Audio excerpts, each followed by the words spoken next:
The Democrats prepare for their first official debate. Democrats and the media discover there's an actual crisis at the border, and Google doesn't know what Nazis are. I'm Ben Shapiro. This is The Ben Shapiro Show.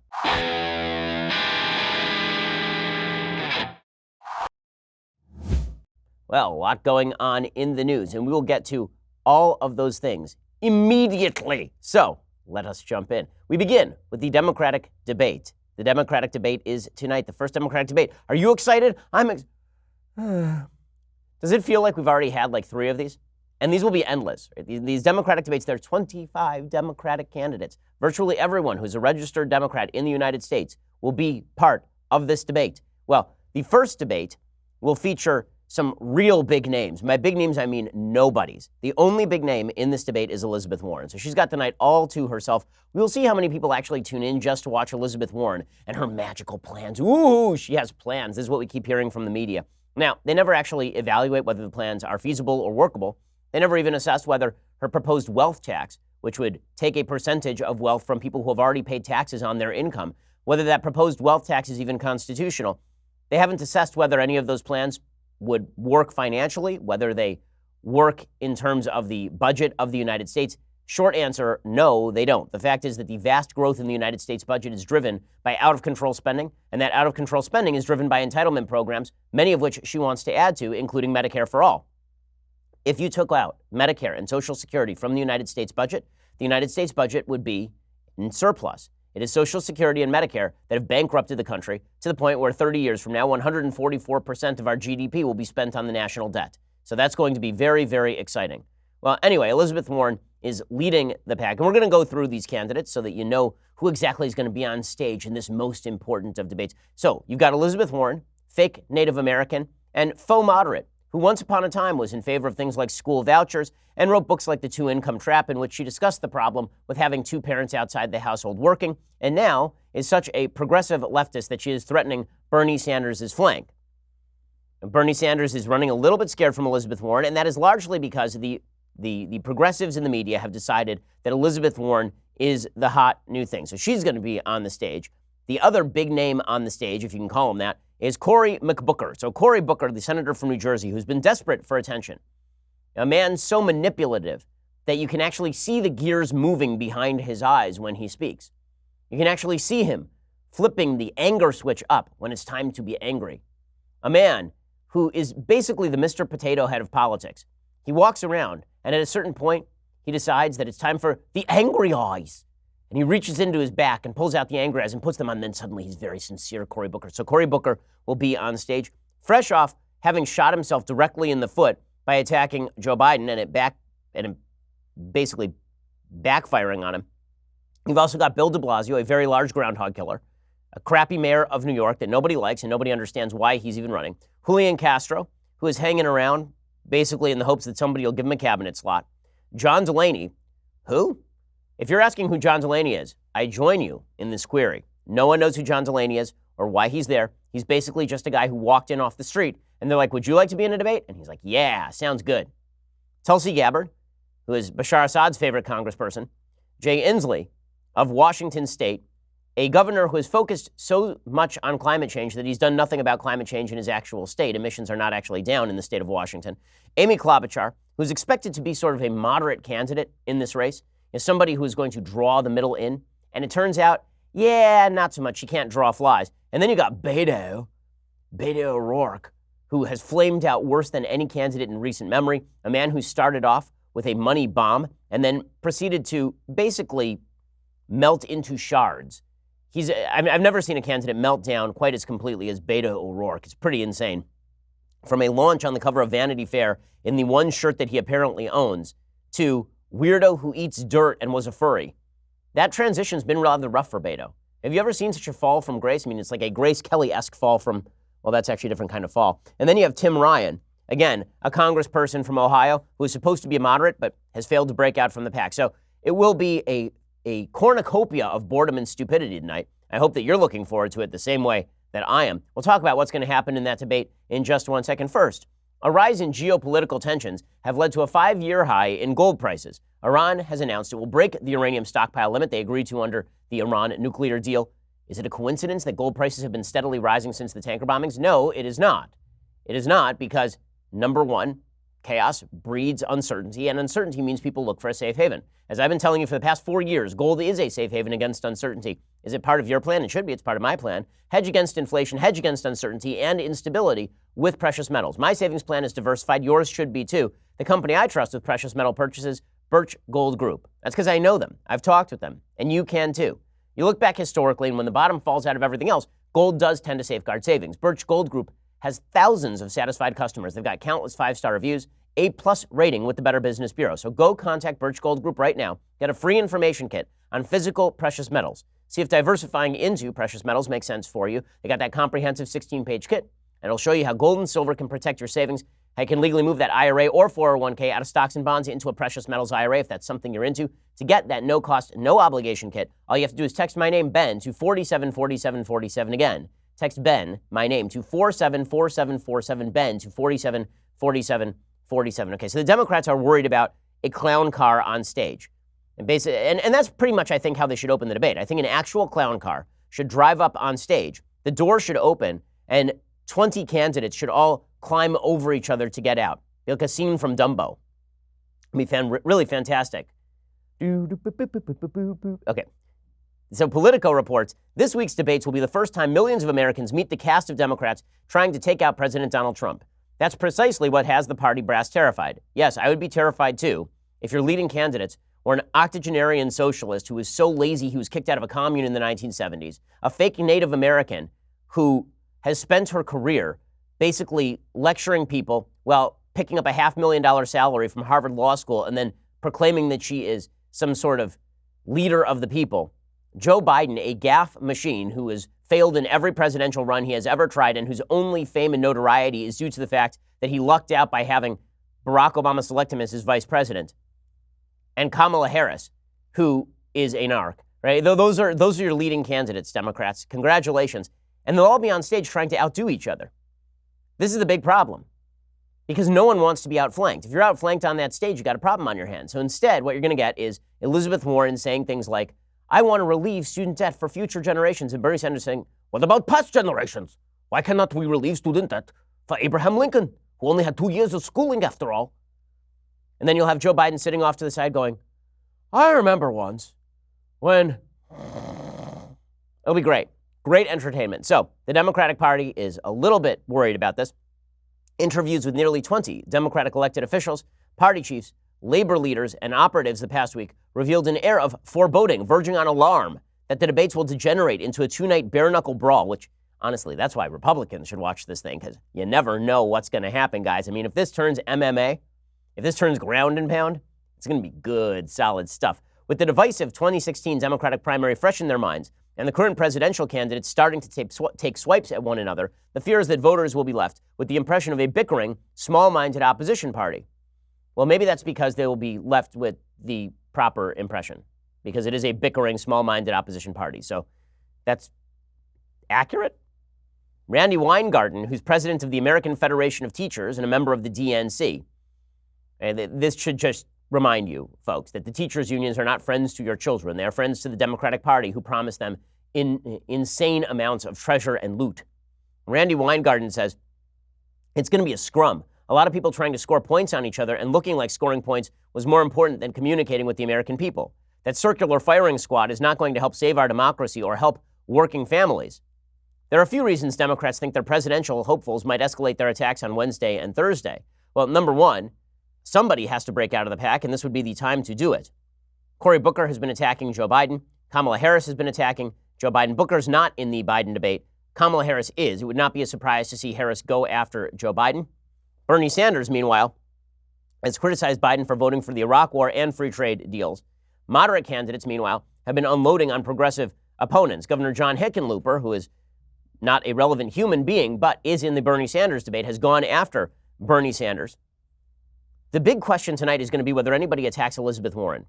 Does anybody have the stones to go after Elizabeth Warren, or are they all just going to pretend that Elizabeth Warren isn't the true threat lurking inside the party?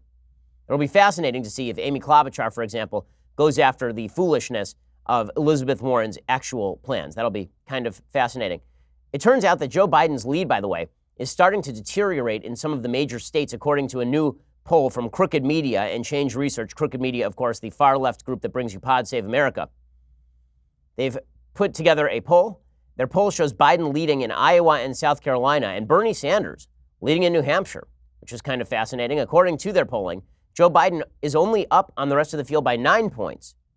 So these polls are all over the place at this point. You got the Morning Consult poll that has Joe Biden all the way up at 38%. And then you got this Crooked Media poll that has Joe Biden all the way down at 29%. That's a 10-point gap. Pretty astonishing. Okay, and then Bernie Sanders following at 20%, Elizabeth Warren at 19%, Pete Buttigieg at 14%, and then very sad Kamala Harris all the way down at 5%, Cory Booker at 3%, and Beto trailing at 3%. According to that new poll, Joe Biden leads the Democratic primary horse race, but in the various states, it's pretty close. In Iowa, Biden is only up 27-20 over Elizabeth Warren. They've got Sanders at 18 and Buttigieg at 17, so that's a crowd right there. In South Carolina, that is the only place where Biden has a serious lead, according to the Crooked Media polling group. They say that he is up at 39%, presumably because there are a lot of black voters in the South Carolina Democratic primary, and that is where Biden's base of support is, followed by Warren at 15, Sanders at 13, and Buttigieg at 11. One of the other things this poll is showing is how closely grouped Warren, Sanders, and Buttigieg are. In New Hampshire, Sanders is actually ahead at 28%, Biden is at 24%, Warren is at 21%. It'd be fascinating to see sort of what the breakdown here is in terms of the voting population. Are they oversampling young white people? Because that would be sampling the Pod Save America audience, presumably. But Joe Biden is, the real question is not going to be for tonight. The real question is going to be for tomorrow night. The real question is going to be what happens when Joe Biden is on the stage and all the guns train on Joe Biden. Well, one tactic is being made clear by the New York Times today. I'll get to that in just 1 second. First, let's talk about something we can all agree is awesome. Saving money, like your money. We may not all agree that saving government money is awesome, but saving your money is really great. The reality is, if you're not shopping around, you're probably not saving money. Honey is the way to do this. It's a free tool that you download to your computer's browser while you shop online. Honey scans the internet for coupon codes and other discounts, and then it automatically applies the coupon with the biggest savings to your cart at checkout. It is indeed like magic. So I use Honey. It's awesome. It just runs in the background. My computer doesn't bother me until it's time for me to buy something. And it works at all the big websites. I mean, you go to Amazon, and you're going to save on the products, even the products at Amazon. And I shop at Amazon all the time. I do most of my shopping online. That means that Honey has probably saved me at this point hundreds of dollars, and it can save you lots of money as well. There's really no reason not to use Honey. It's free to use. It's easy to install on your computer in just 2 clicks. Don't take it from me. Take it from our listeners. Get Honey for free at joinhoney.com/Ben. That is joinhoney.com/Ben. A lot of our listeners have been using it and telling us just how great it is. You can be one of them. Joinhoney.com/Ben. Honey, the smart shopping assistant that will save you time as well as money. Go check them out at joinhoney.com/Ben. Okay, so as I say, tonight it will be interesting to see if anybody opens up on Elizabeth Warren. Tomorrow night, Joe Biden's on stage. And that's going to be Joe Biden thrown in with a pack of alligators. And you can see the New York Times setting up the groundwork for some of these attacks. There's an article in the New York Times today called "Lock the SOBs Up, Joe Biden and the Era of Mass Incarceration." This is not a piece of analysis. This is a piece of supposed reportage. Amazing that nobody in the Democratic Party discovered that Joe Biden was a tough-on-crime Democrat in the 1990s until just the minute they seek to sink him in the nomination process. Weird how that works. Wasn't he VP for like 8 full years? Here's what the New York Times says. He now plays down his role, overhauling crime laws with segregationist senators in the 80s and 90s. That portrayal today is at odds with his actions and rhetoric back then. So the idea is that if he was tough on crime back in the 80s and 90s, it's because he was secretly in league with segregationists. Now, this is incredibly stupid. One of the reasons it's incredibly stupid is many of the people who are very much behind better policing in the black community were members of the black community who were pointing out that the crack epidemic was wrecking an enormous number of lives in the black community. In fact, federal government and states getting tougher on law enforcement in 1994 reversed a 30-year downward spiral in violent crime in the United States. It's one of the most dramatic stories in American public policy history. The fact that Joe Biden is now being dragged through the mud over it is fairly insane. We get to live off the benefit of the fact that we got tough on crime in the 1990s. Now we get to say, oh, well, crime, it's really down. That means we can loosen up our laws. We'll see how that works out. I am very skeptical that works out well. But to suggest that because Joe Biden was worried about crime during the highest crime time in modern American history, to suggest that that was a problem for Joe Biden because Joe Biden was therefore a racist is insane. But that's exactly what the New York Times is going for right here. So here's what the New York Times reports. In September 1994, as President Bill Clinton signed the new Violent Crime Control and Law Enforcement Act in an elaborately choreographed ceremony on the South Lawn of the White House, Joseph R. Biden Jr. sat directly behind the president's lectern, flashing his trademark grin. Oh, the cruelty. For Mr. Clinton, the law was an immediate follow-through on his campaign promise to focus more federal attention on crime prevention. But for Mr. Biden, the moment was the culmination of his decades-long effort to closely marry the Democratic Party and law enforcement and to transform the country's criminal justice system in the process. He had won. The truth is, Biden boasted a year earlier in a speech on the Senate floor, every major crime bill since 1976 that's come out of this Congress, every minor crime bill, has had the name of one Democratic senator from the state of Delaware, Joe Biden. Now, more than 25 years later, as Biden makes his third run for the White House, many calling for ambitious criminal justice reform among the other Democrats, he must answer for his role in legislation that criminal justice experts and his critics say helped lay the groundwork for the mass incarceration that has devastated America's black communities. That he worked with segregationists to write the bills, an issue that recently dominated the political news and seems likely to resurface in Biden's first debate on Thursday, has only added to his challenge. So has the fact that black voters are a crucial Democratic constituency. Now, here's the problem. Black voters don't seem to care about this stuff. Okay, by polling data, black voters are not running away from Joe Biden at this point. Now, maybe that changes. But at this point, this belief that because Joe Biden was tough on crime, when crime rates were at record highs in the United States, therefore he's a racist, is ridiculous and insane. You know how many black lives were saved by criminal justice? By increases in criminal justice resources at the federal and state level in the 1990s? It would be tens of thousands of human lives were saved by that.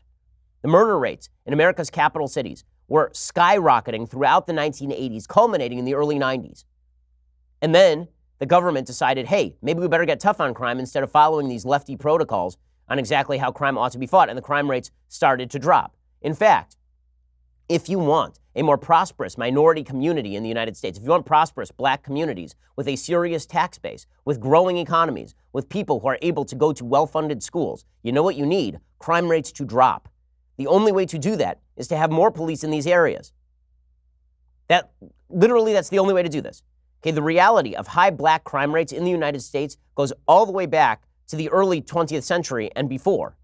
And that was largely because the white community decided that they didn't care if black people killed each other, because racists decided they didn't care if black people killed each other, so they simply would not allocate law enforcement resources to the black community. This ended with increases in violence. That was a result of white racism. Then, in the 1960s, there was a decision made by folks on the American left that they would get loose on crime, supposedly out of sympathy for black communities, and crime rates skyrocketed, including in the black community, and particularly in the black community. And those differentials have never been corrected between black and white crime. That is not the fault of race. That is the fault of government policy that ignored for well over a century crime in the black community because people who were racist didn't care if black people hurt each other. And then it was followed by lefties who thought they were being sympathetic if they pulled those resources out of the black community. And now you're starting to see that again. One of the best things that happened to the black community in the 1990s and 2000s was the decrease in crime rates that led to the capacity for investment in a lot of these communities. This isn't a particularly supremely conservative position. There's a columnist for the Los Angeles Times, Jane Levy. She wrote a book on this about crime rates I believe it's called Crimeland, something like that, in Los Angeles, specifically in Los Angeles. And what she talks about is the fact that, contrary to popular opinion, what is actually needed in high crime areas is not fewer arrests. It is more law enforcement presence, people living in the community, people who are visible on the streets, people working with those people. The fact that Joe Biden is getting dragged through the mud over all of this is fairly insane, and it's being led, let's be frank about this, is not being led by members of the black community. This is being led by the progressive, woke, credentialed class who have decided that police are bad and that the real problem is, quote unquote, mass incarceration. And when folks say mass incarceration, the question is, which of the people who are in prison because they didn't commit crimes? In order to make the case that mass incarceration has been a serious problem in the United States, you need to make the case that the people who are in prison are actually innocent or are being overpunished. So which people are those? If you want to make the case that low-level drug arrests should be decreased, I'm basically okay with that case. But the vast majority of people who are in prison for violent crime. Releasing those people on the street is not going to make communities better. In fact, it's going to make crime rates skyrocket. The combination of welfare benefits that are created to help single mothers at the expense of married families and a crime policy that has been loosened over the course of the past few years is making things worse, not better. You want to know the single largest factor in rising crime rates and crime rates generally, the single rising factor in poverty and poverty generally is single motherhood, is men not in the community. There are two ways that men are being removed from the community. One is voluntarily. The men are knocking up women and leaving. That is not just true of black communities. This is true of poor white communities in Appalachia. Hillbilly Elegy, J.D. Vance's excellent book about this, makes this case that high crime rates in poor white communities are also driven by single motherhood. That's obviously true. It's driven by that, and yes, people committing crimes and then getting arrested. But if people commit crimes and are not arrested, how exactly is that going to make any of these communities safer? Is the idea here that if men are out there committing crimes, these are also solid family men generally who are sticking at home and playing with the kids at night? There's not a lot of evidence to support this particular contention. So Joe Biden is not the bad guy here, but the media are going to try and make him the bad guy just in time for this debate. It's amazing that I've become a Joe Biden defender. I can't stand Joe Biden, but the Democratic Party has moved so far to the left that Joe Biden, who is indeed a far left dude, is now considered a serious moderate who's going to be attacked on stage for the horrible sin of working to militate against incredibly high crime rates in the late 1980s and early 1990s. Truly astonishing. Maybe it's time for criminal justice reform. That doesn't mean that in 1994, we didn't need to delegate a lot more resources to fighting crime, which we did. And Joe Biden was right about that. He was right, but he'll be torn up and down about it anyway. Okay, in just a second, speaking of fighting crime and illegal immigration, we'll get to an amazing shift in the minds of so many in the Democratic Party and the media about whether there is a crisis on our border. First, we need to talk about your rights. When the founders crafted the Constitution, the first thing they did was make sacred the right of the individual to share ideas without limitation by the government. That's the First Amendment. The second right they enumerated was the right of the population to protect that speech and their own persons with force.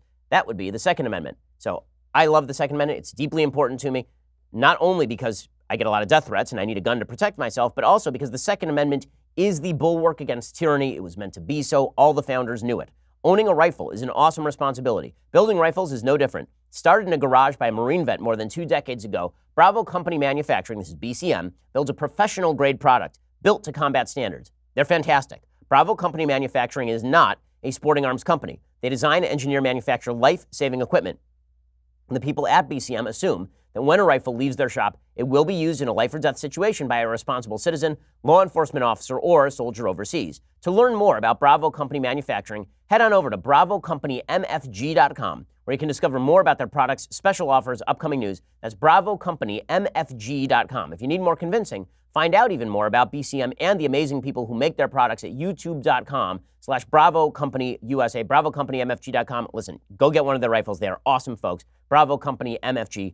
Okay, meanwhile, controversy, again breaking out over illegal immigration. Democrats are trying to pass funding that would presumably alleviate some of the circumstances at the border, which there is a humanitarian issue at the border. There is no question there's a humanitarian issue at the border.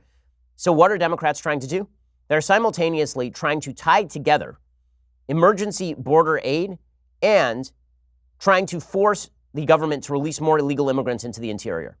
That's what they're doing. Instead of alleviating conditions at the border and making it easier for the government to keep track of people at the border and to process asylum claims more easily, Democrats are forcibly attempting not to do that. Instead, they now want to provide humanitarian aid without actually allowing for the more quick and easy processing of the people who are crossing that border, which of course is not going to alleviate the problem. It's going to increase the problem. If you are suggesting to people that if they evade the authorities for long enough, they get a green card, or that if we don't have more people at the border to process asylum claims, that somehow this is not going to lead to more people trying to cross between ports of entry, you're just dead wrong.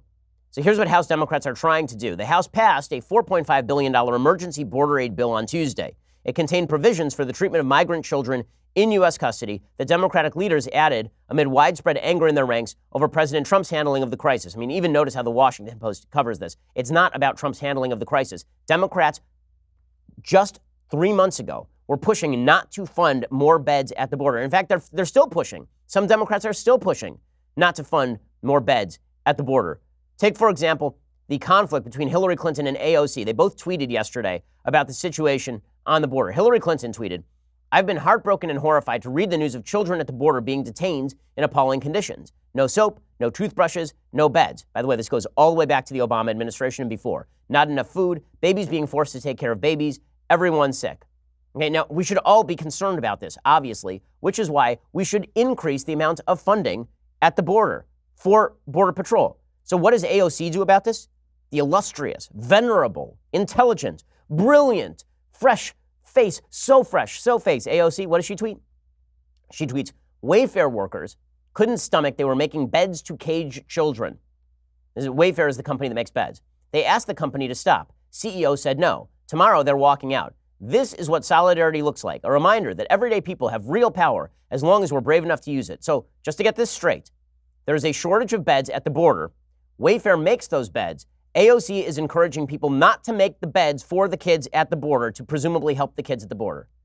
Democratic policy on illegal immigration is completely incoherent, and not only incoherent, it is not driven toward alleviating humane conditions at the border, making them more humane. It is directed at increasing the number of illegal immigrants crossing the border and creating public pressure to allow those people to move into the interior in order to, quote unquote, alleviate the crisis.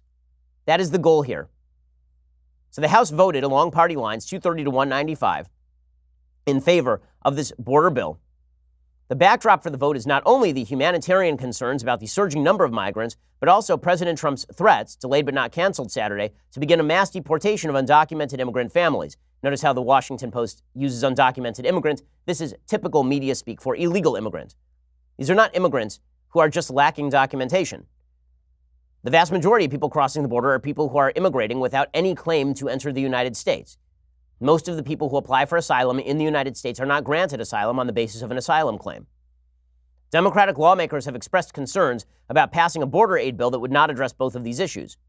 Nita Lowey, who's the House Appropriations Committee chairwoman, Democrat in New York, unveiled changes to the bill Tuesday morning that would require the Border Patrol to establish new health and safety standards for migrants in its custody, as well as protocols for dealing with migrant surges within 30 days.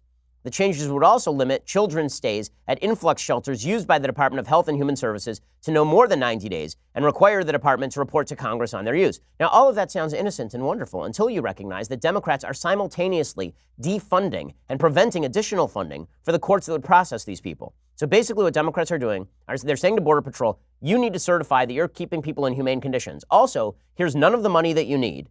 And also, you need to release people if they're not processed within 90 days, and we won't give you the resources to process. What do you think is the predictable effect of these two policies combined? The predictable effect is to grant a legal waiver so that people can enter the country based on shortage of resources that Democrats themselves refuse to provide. That's what's going on here, because $4.5 billion ain't going to do it. Additional changes Lowey unveiled Tuesday afternoon would bar HHS shelter contractors who do not provide adequate accommodations, food and personal items, such as toothbrushes, as well as routine medical care, schooling, leisure activities, and other basic services. Listen, I think we should provide all of these things. You know how we should provide them? By also increasing the amount of resources we dedicate to processing the claims so that we can make sure that people who are not supposed to be here do not remain here. You know how we can change this? By negotiating a deal with the Mexican government that they are a safe third-party country, just like Canada is a safe third-party country. If you're applying for asylum, you do so in the first country upon which you set foot that is outside your home country. You know how we can do this? By changing the law to allow people to apply for asylum from Mexican territory as opposed to being housed in U.S. facilities. By the way, 4 Democrats voted against this thing. They thought that it was even more important not to fund anything at the border than to fund anything at the border. Those Democrats were Ayanna Pressley, AOC, Ilhan Omar, and Rashida Tlaib. Of course. The cadre of radicals inside the Democratic caucus. Tuesday's House vote was not expected to garner significant Republican support. The White House announced it was opposed to the bill on Monday. House GOP leaders said they favored a competing bipartisan bill that passed the Senate Appropriations Committee on a 30-1 vote last week. So it's bipartisan, that Senate bill. No Republicans basically voted for this bill because it's a bad bill. Kevin McCarthy, the House Minority Leader, he said, guys, you could just pass the bipartisan Senate bill that we passed. There are some Republicans who are not in favor of the bipartisan bill even, but the fact is that is a better bill than the House bill.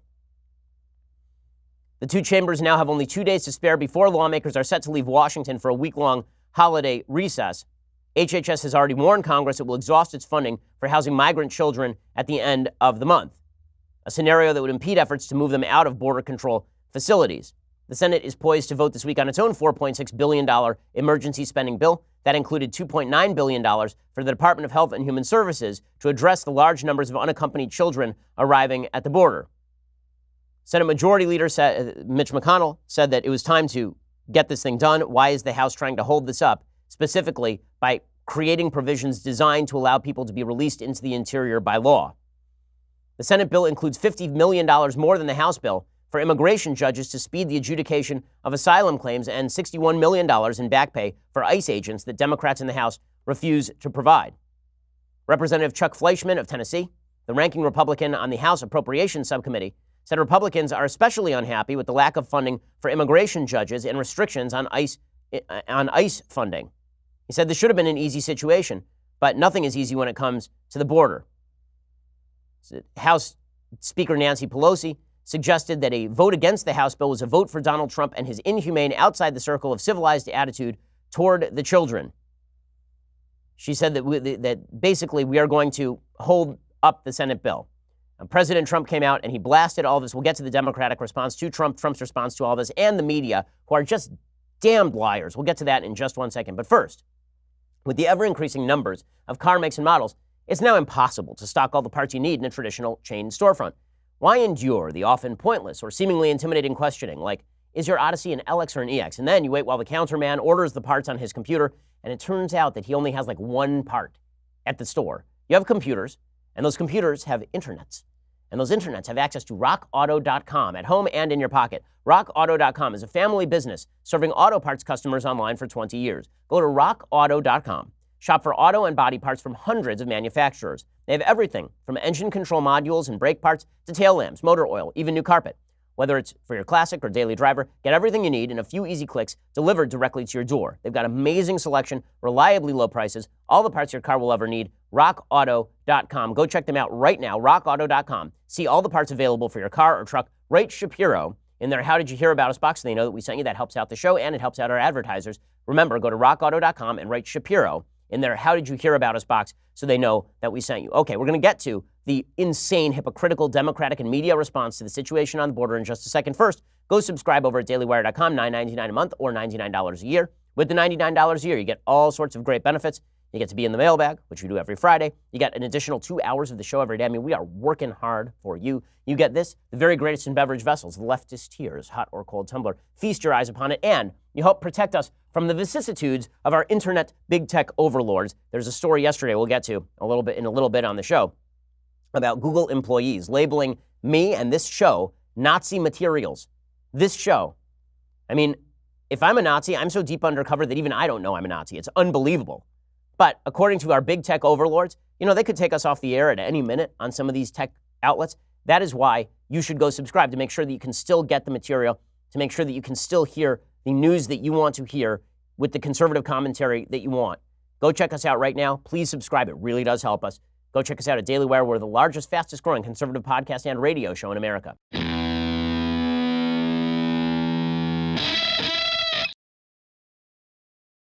So President Trump came out yesterday and he said, listen, the Democrats don't support anything. They've been trying to hold us up on every front. And when you look at what the House is doing by not providing the resources necessary to process people, which effectively forces people to be released into the interior, he is not incorrect. We're trying to get the Democrats to agree to really give us some humanitarian aid, humanitarian money. But with that, if we can get this bill signed, we'll be able to do it. We have, the Democrats don't want to sign anything. And now I think they're going to probably sign this. From what I understand, I call it humanitarian aid. What we would like to do, and I'll do it right now officially, is ask the Democrats to give us help on asylum, help on all of the loopholes, the horrible loopholes that get signed in over a period of years that don't allow us to do what we should be able to do. We need the votes of Democrats. Okay, and he's not going to get the votes of Democrats. Democrats are busily blaming President Trump for the situation on the border, even as they withhold the funding that he needs on the border, even as they do not give him the resources that he requires in order to process asylum claims for people trying to get into the country. In a second, I'll show you what the predictable effect of this is. Here's Dick Durbin, the ridiculous senator from Illinois, blaming President Trump for the situation on the border, despite the fact that inhumane conditions go all the way back to the 1980s and all the way forward through the Obama administration, and nobody in the media or the Democratic Party gave any craps about it. Here is Dick Durbin. Suddenly it's Trump's fault. The buck stops here when it comes to the president. It's his decision.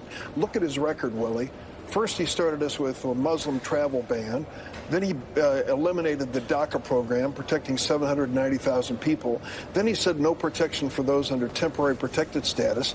Then they took 2,880 children, infants and toddlers, away from their parents and tossed them in a bureaucratic sea. And now he's calling for mass arrest. It's the president. Make no mistake, we've had 4 different secretaries over at Department of Homeland Security.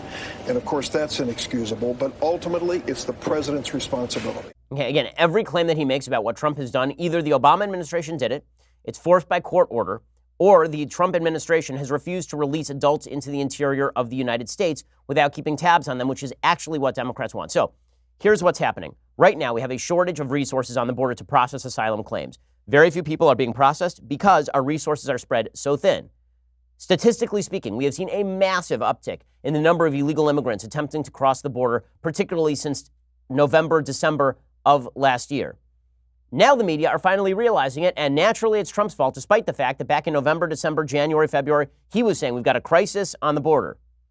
And the idea was that Democrats said, no, it's a manufactured crisis. It's not a real crisis, it's a manufactured crisis. Now the truth is that the escalation of the crisis happened in January, February, and March, partially, I'm sure, as a result of the fact that Democrats refused to work with President Trump on any of this stuff. And let's go back to that period for just a second and point out exactly how members of the media treated the supposedly manufactured crisis. So here's Jim Acosta. And ladies, find you a man who loves you like Jim Acosta loves Jim Acosta. Here's Jim Acosta of CNN, you'll remember this, reporting from the border, standing next to a fence, and explaining that there is no emergency on the border. And here are some of the steel slats that the president's been talking about right here. As you can see, yes, you can see through these slats to the other side of the U.S.-Mexico border. But as we're walking along here, we're not seeing any kind of imminent danger. There are no migrants trying to rush toward this fence here in the McAllen, Texas area. As a matter of fact, there are some other businesses behind me along this highway. There's a gas station, Burger King, and so on. But no sign of the national emergency that the president has been talking about. As a matter of fact, it's pretty tranquil down here. It's pretty tranquil. No, there's no national emergency. And then there are members of the media. Here's a montage of members of the media explaining this is absolutely a manufactured crisis, from Chris Matthews to everyone else on MSNBC and CNN. This is just 6 months ago. And it was not a manufactured crisis at the time. It was not. And it certainly wasn't by February or March. Here are all the members of the media doing this routine. Well, there is no national emergency at the border. It's all made up. It's presidential fiction. Because there clearly is no emergency. There's no reason for this on border security ground. We don't have a crisis at the border. Nothing has changed on the southern border. If the war was such a crisis, why wasn't that a priority? So it's a fake crisis. The president is lying to the American people about a national emergency. There is no emergency at the border. It all depends on, how you say there's a national emergency and a crisis at this moment when there wasn't one before. What the president is doing is manufacturing a crisis.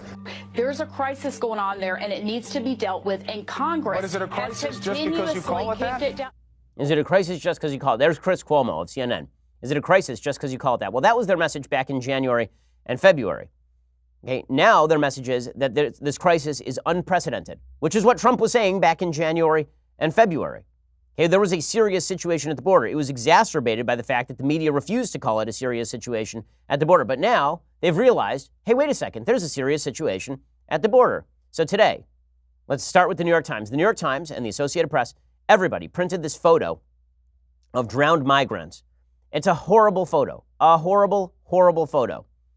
It's a photo of a man named Oscar Alberto Martinez Ramirez. He died with his 23-month-old daughter, Valeria, as they tried to cross from Mexico into the United States. It is a horrifying photo of a dead child with her dead father. Apparently what happened here is that trying to cross between ports of entry, because people were not being processed fast enough at ports of entry due to, wait for it, shortage of resources.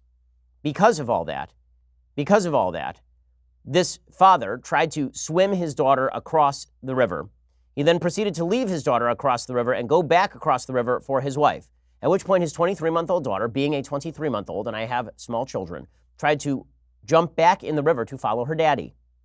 First of all, as a parent, that's inexcusable. I'm sorry, that's inexcusable. To leave a 24-month-old next to a giant body of water, not expect that the kid might try to jump in the water and follow you across the water, instead of just waiting at the port of entry, in which case both father and daughter would presumably be alive today. Just as a parent, that's inexcusable. It is. It's irresponsible.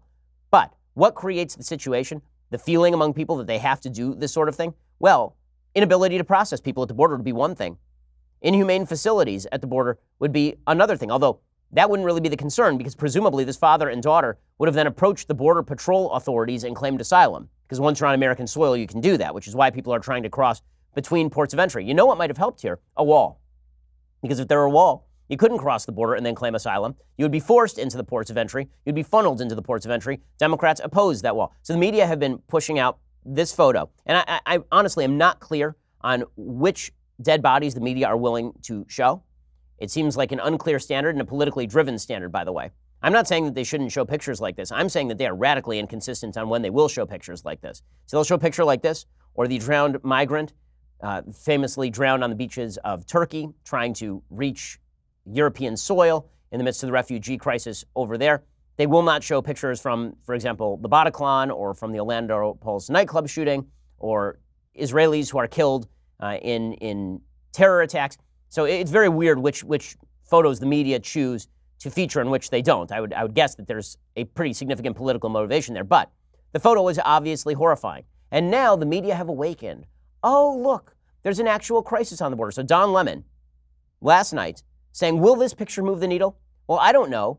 When the entire Republican Party and the President of the United States was declaring there was an emergency on the border, he needed more resources to deal with it, you and your friends were busy explaining that it was all manufactured, it was all fake, Trump was lying, he just needed a political win.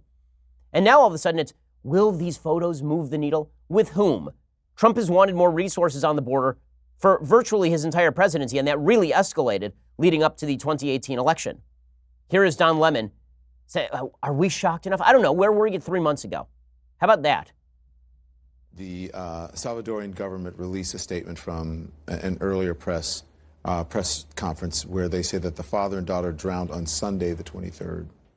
And as they attempted to cross the river, their bodies were found on Monday. They add that they're in touch with the Mexican authorities to make arrangements to repatriate the victims. This photo is just tough to look at. I'm wondering, though, is it going to move the needle here? Is it going to move the needle here? You know what would move the needle here is if you guys had agreed, we've got a crisis on our southern border. You know it'd be great there. Faster processing of asylum, faster movement to deport people who shouldn't be here. A wall on the southern border. More resources for humane treatment of people who are crossing the border illegally. I mean, it's amazing. The shift is amazing. I mean, it really is. Chris Hayes over at MSNBC says, Trump dehumanizes everyone. This is all about Trump dehumanizing people. AOC voted against a bill that would even provide the most basic increase in funding for border facilities and was designed to allow more illegal immigrants to be released into the country. This is about Trump dehumanizing people? There is broad American agreement on what to do here. It is Democrats who have been refusing the funding that is necessary specifically for political gain. Here's Chris Hayes doing this routine. New York Times reporting a CBP official, quote, said the agency was able to send about 100 children back to the station because overcrowding there had been alleviated. The official disputed the lawyer's accounts of conditions at the facility, insisting that migrant detainees housed by the agency were given access to periodic showers and were offered unlimited snacks throughout the day. Perhaps it's not surprising that this keeps happening when the people running our nation's immigration infrastructure constantly denigrate, insult, and dehumanize immigrants. Again, the conditions on the border have been consistent since Barack Obama was in office and before. No one on the left gave a damn about that. Brandon Darby over at Breitbart has been doing reporting on this stuff since I was working there. He's been doing reporting on this since like 2012, 2013. And nobody cared about it. No one cared about it because Barack Obama was president. The same New York Times that printed that photo, that printed that terrible photo today, that same New York Times had a piece, January 11th, 2019. Trump claims there's a crisis at the border. What's the reality? The reality is illegal border crossings have been declining for nearly 2 decades. In 2017, border crossing apprehensions were at their lowest point since 1971. There's one group of migrants that is on the rise, families. A record number of families have tried to cross the border in recent months, overwhelming officials at the border and creating a new kind of humanitarian crisis. Nonetheless, the idea was that Trump was saying something that was false. This is how the media covered this thing because they couldn't just give Trump the win, right? They couldn't just allow Trump to say something true and then we could all deal with it in responsible, reasonable adult fashion. No, that was unnecessary. We couldn't do that. We simply couldn't do that. Okay, time for some things that I like and then some things that I hate. So, things that I like today. And so, since the Democrats are going to be a farce on stage tonight, I figured it was time to feature a comedy of errors on the show. So there's a play called Noises Off that's been playing pretty consistently in London for years and years and years. They made a movie out of it with a great cast. It's people like Carol Burnett and Michael Caine, and John Ritter is in it. He's terrific in it.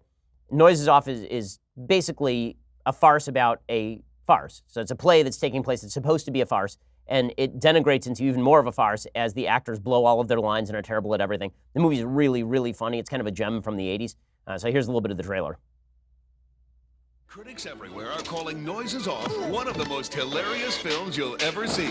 It's screamingly funny, side-splitting, ripping good fun. Noises Off is a rib-tickling, hysterical, raucous, riotous romp that's funny, funny, funny. It's actually a very, very funny movie, so you can go check that out. It Noises Off, which is a great cast, very funny movie, worth the watch. Okay, time for a bevy of things that I hate. So this veritable cornucopia of things that I hate today, that begins with Google. So Google apparently had an internal conversation, it's now been uncovered by James O'Keefe, in which one member of the Google team emailed other members of the YouTube team saying, today it is often one or two steps to Nazis. If we understand that PragerU, Jordan Peterson, Ben Shapiro et al. Are Nazis, using the dog whistles you mentioned in step one. I can receive these recommendations regardless of the content of what I'm looking at, and I have recorded thousands of internet users sharing the same experience. I don't think correctly identifying far-right content is beyond our capabilities, but if it is, why not go with Meredith's suggestion of disabling the suggestions feature? This could be a significant step in terms of user trust. So in other words, in order to achieve user trust, we have to shut down opinions we don't like and call everybody a Nazi. Sir, this is from the Trust, and I believe this guy is a member of the Trust and Ethics Council, is the idea here. Now, nothing I trust more than people who label me a Nazi. Just for the record, not only am I not a Nazi, I am probably one of the most hated people by Nazis in the United States and white supremacists in the United States, which is why the FBI arrested somebody 2 months ago for threatening to kill me and my family, finding in his house a copy of the Protocols of the Elders of Zion, a framed photo of Adolf Hitler and body armor. So that's good times over there. As the person most targeted by the alt-right on the internet in 2016, as a person who has spoken out routinely and repeatedly on the evils of the alt-right and white supremacy, as a person who despises Nazis, I think Nazis are evil, obviously. I will tell you, I did not see this coming. I find it strange that PragerU, run by Dennis Prager, who I know personally and happens to be a fairly observant Jew, and also does not like Nazis, that PragerU and Jordan Peterson, whom I also know personally, and who spends half of his lectures talking about the evils of Nazi totalitarianism and judging people on the basis of race, these are Nazis, according to this person over at Google. And the fact that these people are, the step from we hate Nazis, let's fight Nazis, to everyone I hate is a Nazi, was about 1 second. That was about a 1 second step. And that should scare the living hell out of everybody. It's one of the reasons why big tech is under the gun right now. And you know what? Big tech should be under the gun. If they refuse to provide any sort of transparency, that's right, this guy's from the Transparency and Ethics Council. So there's no transparency because I have no idea they're calling me a Nazi and then downgrading my videos, presumably. I have no idea that they're doing that. But apparently they are. And when it comes to ethics, nothing seems more ethical to me than falsely labeling somebody a Nazi. It's become the Democrats' favorite pastime of late, and certainly members of the woke left, this is their favorite pastime of late. It's insane, it's insipid, it's disgusting. And look, I'm a libertarian, so that means that I'm not in favor of regulating YouTube. I'm not in favor of regulating Google. I'm not in favor of regulating Facebook. I don't want those companies regulated. I think the heavy hand of government may be your friend today, but it will be your enemy tomorrow. With that said, if these companies do not provide any standard of transparency, how the hell are we supposed to trust them? And you know what? I can't hold back I can't hold back the dogs of war here. There are people who are far more militant than I, who are on the raging against this stuff. And raging against this stuff and ready to regulate this stuff because they feel like the promise was broken, that Google and YouTube and Facebook did not pitch themselves as lefty outlets that would only allow material they liked to be featured. These places were not pitched as Huffington Post.